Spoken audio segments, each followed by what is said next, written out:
Well, it's fall, or almost fall, and back to school is in full swing, at least around here. And I want to tell you that there is no way I feel like getting up in the morning and running downstairs at 5 or 6 a.m. and fixing breakfast. I love make-ahead breakfast. I love delicious make-ahead breakfast. And I love delicious make-ahead breakfasts that I can make on the weekends, and they're great all week long. This baked pumpkin oatmeal, oh my gosh, it's so good. You're gonna love it. You can make it on the weekend. The kids can get servings of it and warm it up in the microwave all week long.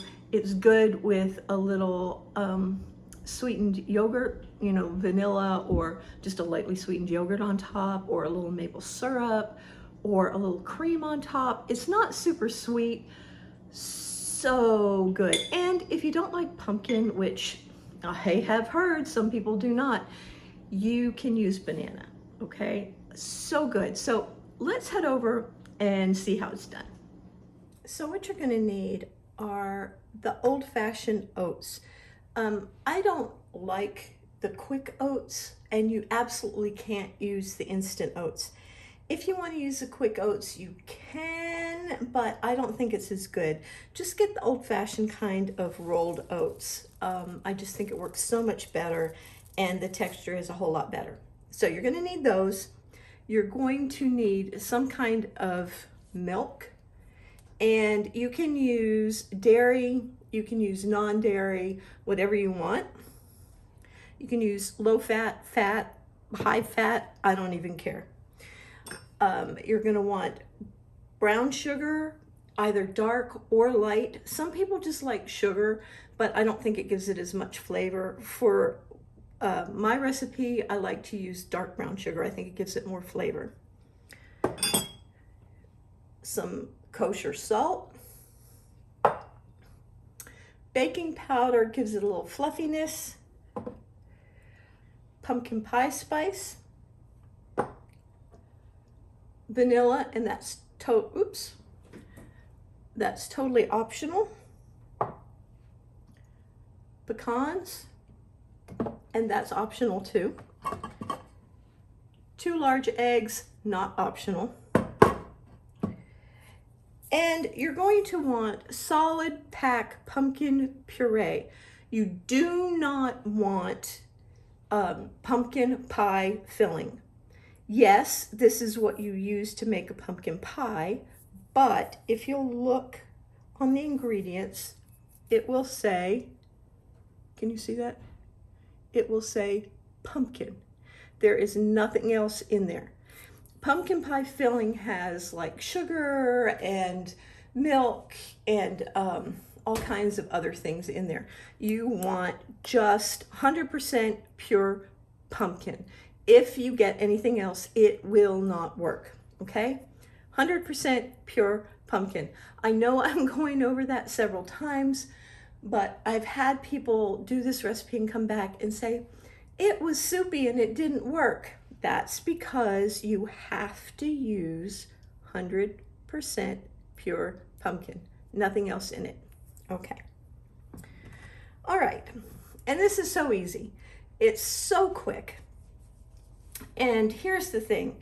I love a recipe that you can make on Sunday, and then you can just warm it up all week long in minutes.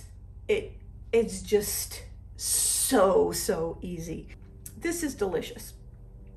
It warms up really well in the microwave. Put a little splash of milk on it, put it in the microwave for maybe a minute, and it's ready to go. You might want to put a little more brown sugar on it, or a little maple syrup. This is not a super sweet breakfast. It's not like a cake. If you're expecting something sweet like a cake, that's not what you're going to get. This is oatmeal, pure and simple. It's not a breakfast cake. It's not a sweet roll or anything like that. So you may want to add a little bit more sweetener when you warm it up for breakfast or whatever, but Give it a taste first. Next time you make it, maybe you do want to add a little bit more sweetener, but this is how I like it. And then if you want to, if somebody wants to add sweetener, a little more sugar or a little maple syrup, then it's not a big deal. I don't like super sweet breakfasts that cause my blood sugar to plummet at 10 a.m. and then I'm no good for anything for the rest of the day, right? This will stick with the kids, it will stick with you, and just really good. So let's get started. The first thing we're going to do is put the salt in the oats. Set that aside. The baking powder, the cinnamon, and the brown sugar. Get that out of the way, and I'm just going to give that a quick stir to mix it up really well. Now you can do one of two things. You can put the pecans, if you're using them, right in here with the dry ingredients, so it's right in with the oatmeal, or you can sprinkle them on top right before you bake. I prefer to put them on top before baking, so that's what I'm going to do. But if you want them in with the oats, then you can put them in right now. Okay, so we've got that all mixed up. And then I'm going to make a well in this, like that. And I'm going to crack the eggs right in that well.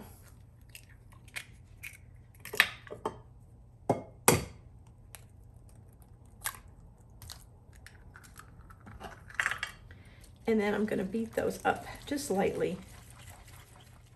You're going to hear the dogs barking because my daughter and her boyfriend are just coming into the house this morning. They're going to hang out here today, which is always a joy to me when my kids want to hang out at my house, All right, and we're going to put in the vanilla. I'm going to put in this full can of pumpkin. Someone said that they don't like pumpkin, which is a little strange to me, but I'm sure there are people that don't. And so here is the thing. If you don't like pumpkin, but you would still like to make this, you could use 2 cups of banana, or you could use 2 cups of applesauce.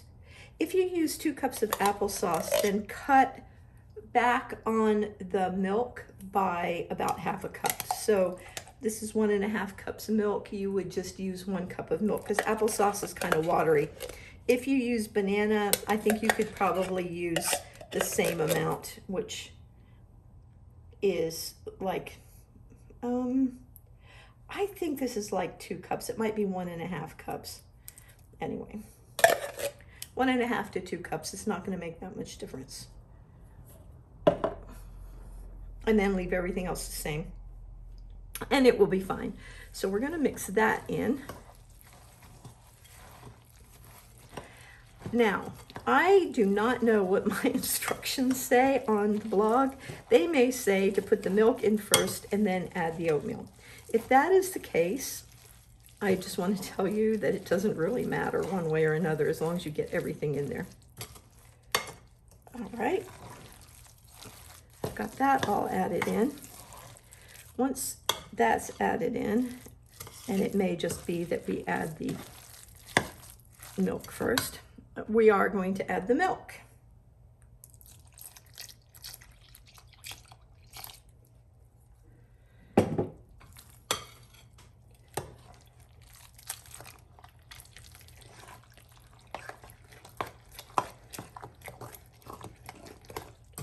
And make sure that you get this all mixed up. You don't want any dry spots in there.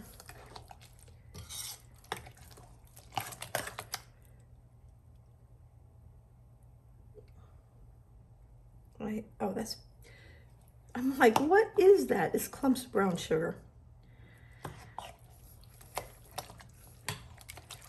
All right. Once we have that in there, I'm going to set that aside for just a minute. Now you want about a 2 to 2.5 quart casserole dish. 9 by 9 is about right. I think this is like 7 by 10. So it doesn't matter exactly. On the recipe on the blog, I think I used a different size completely, and so it was a little bit thinner. This is going to come out a little bit thicker. The only difference is going to be is that if it's thicker, it's going to have to cook a little bit longer. If it's thinner, it's going to have to cook a little bit shorter, okay? You want to spray this really, really well with your cooking spray, or grease it with butter, line it with parchment paper and grease it with butter again, because this will stick. You want to pour your oats right in there.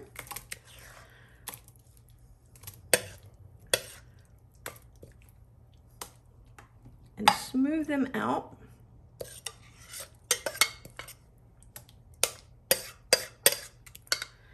Now, I have seen recipes call for covering them up at this point and holding them overnight. I do not suggest that because the baking powder in this will be dead by morning, and it'll be a little bit denser than you would have it. This is easy enough that you can throw it together in like 3 minutes in the morning or 3 minutes at night, whichever way you want to do it. You don't really need to let it sit overnight. If you feel like you want to let it sit overnight, what I would do is mix all the dry ingredients together, measure out the eggs and the milk and the pumpkin and the vanilla. I would beat those wet ingredients together in a big, like a 4-cup measuring cup with a lip like this. I would put the wet ingredients covered in the refrigerator. I would cover the dry ingredients in a mixing bowl. In the morning, I would put the wet ingredients into the dry ingredients, mix it all up, and put it in the oven. If you would like to do it that way, that's fine too. Now I'm going to sprinkle on my pecans. And this is going to go into a 375-degree oven for about 40 minutes. I'm going to bake it until the edges are a light golden brown. They're going to be just starting to pull away from the edge of the dish, and the middle is going to be firm to the touch, okay? And I will see you back here then. So as you can see, this has got a beautiful color. Very autumny and pumpkiny, and it smells so good. I really like corner pieces because I like that crisp edge and tender middle, so I'm going to be a spoiled brat and take out the corner piece. As you can see, apparently somebody else in my family likes corner pieces too because it's gone. Apparently they thought that I was finished with this, and I wasn't. But we're going to put that right on the plate like that. And can you see how beautiful that is? It's moist and tender on the inside. It smells like pumpkin pie, so good. And then what I like to do is put a dollop of lightly sweetened yogurt on top. Plain yogurt that's just been lightly sweetened, or vanilla yogurt is really good on that too. And then I like to add a little sprinkle of cinnamon right over top. It is so good. Let's head over to the kitchen and take a look. Y'all, I love pumpkin. I love it so much. Pumpkin spice season is the best. This oatmeal does not have that weird texture that puts so many people off. It's moist and a little chewy. It's not like a light cakey kind of thing, but it doesn't have that almost slimy texture that oatmeal can get sometimes. It is delicious and so easy to make, budget friendly. The kids are gonna more than likely like it. I'm sure there's some out there that aren't gonna like it, so I don't want to say everybody loves it, but so good. And it's just so easy. It's simple to have in the fridge, And it's one of those hearty breakfasts that will stick with you all morning long and keep you going. No blood sugar spikes and drops and all of that stuff, okay? Really delicious. So I hope you'll make it. I hope you'll love it. And don't forget to head over to the blog to get the complete nutritional information, more tips and tricks, and step-by-step images and all kinds of stuff over there, all right? I will see you right back here next week. I love y'all. And oh, don't forget to subscribe. Don't forget to subscribe, okay? Love y'all. Bye-bye.